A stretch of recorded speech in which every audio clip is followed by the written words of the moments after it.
Speaking of Erik Jones, the young man joins us now. I know you know a thing or two about Berlin, don't you? Yeah, Berlin is probably the toughest oval I've ever raced in my career. Really? Wow. Yeah. That says a lot. Yeah, if you've never raced there, the locals there are the toughest competition that I've ever really raced against. It's a really unique place, and it's a lot of fun if you can get your car right.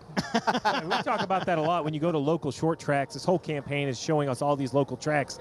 It doesn't matter how skilled you are or where you race. To go in and beat a local at their own track, very difficult. It's very tough. Racing late models growing up, anytime we went to a track, you'd go there and they'd say, hey, watch this guy, because they're going to be hard to beat all night long. Yeah, well, how about racing these guys out here that you have every week, but you've put together some really good races to get yourself in a much better position now as far as the playoffs go. But on the side of that, even though you're getting all that done, is it a little frustrating because you've been so close to that win and not got it yet? Yeah, it goes both ways, right? We've done such a good job of gaining points and getting in a good spot for the playoffs now. But the other part is frustrating is that we've ran so well and we haven't capitalized and got that win. So it's definitely a double-edged sword. I'm really been happy with the speed we've had and the runs we've had, but it sure would have been nice in that stretch to have a couple of wins here.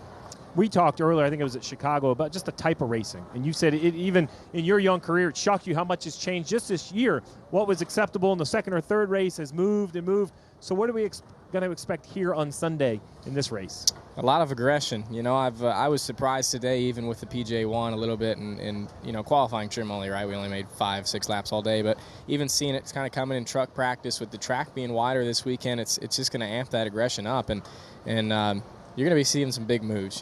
Track position is so important in this race, and we saw it in the spring, and it makes for aggressive racing. It's tough. It's challenging. It's nerve-wracking, right? You want to make the big moves and the big blocks, but at the same time, those can get you in trouble really quickly and end your day. One of the coolest things about you, I've always thought, is that when you come back to this race, you always stay at home with your mom in your old bedroom. Tell me you're keeping that tradition alive. You still driving the hour plus back to Byron and hanging out with your mom and driving back here in the morning for practice? Yeah. So tonight is the first night I've skipped out in probably, the 3-4 years I've been coming here now, because we have an 8:35 practice. It is early. It is early. I was wondering about that. I always thought the commitment to get up like at 6:30 and leave Byron like at 7 to get here for 8:30 practice was impressive. Yeah, so I bailed on it. I had a busy week, and I'm like, look, I'm taking the extra 2 hours of sleep I can get by just staying right here. So, yeah. Bailed on it tonight, but I'll be back there tomorrow. Okay, that's cool. I always thought that was cool, Stevie. Well, I was going to say, I'll give you a hall pass, and your crew chief's going to appreciate the extra sleep.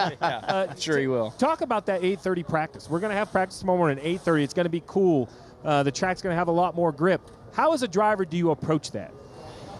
You almost have to throw it away mentally, right? You go in and you get some travels and you get some good numbers and you get the baseline, right? You work the kinks out. You work the big handling issues out, but going into the second practice, you almost have to throw away a lot of what you gained knowledge-wise from my standpoint, right? The crew's learning and getting better, but for me, as far as what the track's going to bring, you're really trying to focus on that second practice and kind of how you're going to approach it, what your car's really going to need for that. And I'm interested to see really the track kind of move around. In 3 and 4, that PJ1's going to come in, and 1 and 2, it's going to be a little more challenging, but the track's going to change a lot. Well, so you mentioned it. We've asked a few drivers about this sticky stuff, this PJ1 they're sprayed on the racetrack. At Pocono, it didn't seem to affect much until race day. And then it was a huge player with you and Denny Hamlin. He actually credited that sticky stuff to help him with that final move.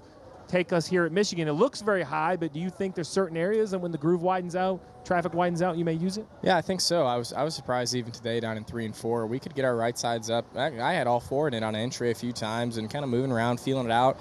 I saw some truck guys down in 1 and 2 up and having the right sides in it. So that was encouraging, right? I mean, you want to see people getting up there and using it, but that's going to be what it's going to take. You're going to need guys to get up there. The truck race will be a big telltale tomorrow, really, for me, seeing what those guys do and how aggressive they are with it. But 3 and 4, I think we'll definitely be in it. 1 and 2, for me, I guess, is the real question. So I'll ask you what we asked Brad Keselowski. Do you put more pressure on yourself because you're at home? I know you get that question a lot, but is there really more pressure because you want to win in front of your family and friends? Yeah, I mean, you feel a little bit more pressure, right? I think Chris and I kind of talked about it earlier this week and going in, and he said, look, we've been on a great stretch here for the last month, and he said Michigan really shouldn't be any different for us. I expect us to run well again, but he said just make sure for you that when you get to the track, you're taking a deep breath and making sure you're not doing more than what you can do, right? As a driver, there's only so much we can make happen. We can't change the whole outcome of the race just from our hands. So You know, I guess there has been times I felt like I've come here and probably pressed too hard and made a mistake or done things like that. So that's more of it for me than the pressure. You really just feel like you want to do all you can do to try to win here. So just curious, do you remember what you were doing on August 11th, 2012?